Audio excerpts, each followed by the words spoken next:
I mean, one of the more prominent situations I remember, I think I was about 11, walking home from a friend's house, involved in, typical young boy summertime activities.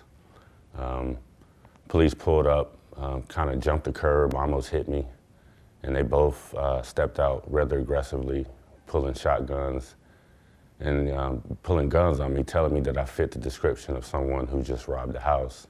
Now, granted, I'm pretty tall, as you can see, but at 11 years old, I think you can still tell I was a kid.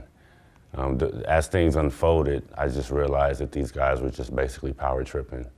Officer put a gun in my head, a lot of jokes were said. So that was my first experience with profiling, brutality, sort of mental terrorism, all in one event. Just to be assumed a criminal based on where you are, what you look like, the neighborhood that you're in, that's something that, if you ingest that as a child, you may end up deciding, well, you know what? Everybody thinks I'm a criminal. I might as well be a criminal. So I kind of experienced what that was like, to be considered criminal by law enforcement at a very young age, to be considered criminal by mainstream society at a very young age. And so that's one of the dangers of racial profiling. The weird thing about it was, I didn't even tell my mom. I didn't even tell my mom and my grandmother and my great-grandmother who I lived with at the time. I didn't really tell my friends. I told my friends, but we must have been used to it to a degree, because it just kind of was another day in the neighborhood. But I realized that it stuck with me. The older I get, the more I realize it stuck with me. It's not often you get a gun put to your head. And as a kid, you can deal with it kind of probably easier than you could older.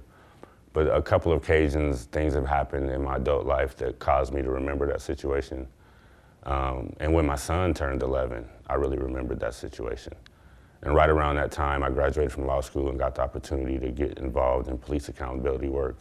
I had the opportunity to work with Colorado Progressive Coalition. They're an ally with Rights Working Group.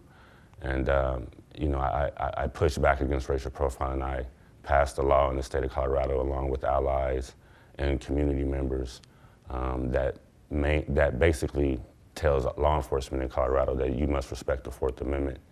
If you don't have probable cause to search or stop someone, but for some reason you want to anyway, you need to inform them of their right to say no to the search. And so the hope was to lessen racial profiling, lessen the over-criminalization of people of color in certain communities, and really give us the Fourth Amendment right and the liberty and the dignity that many white people enjoy in the suburbs.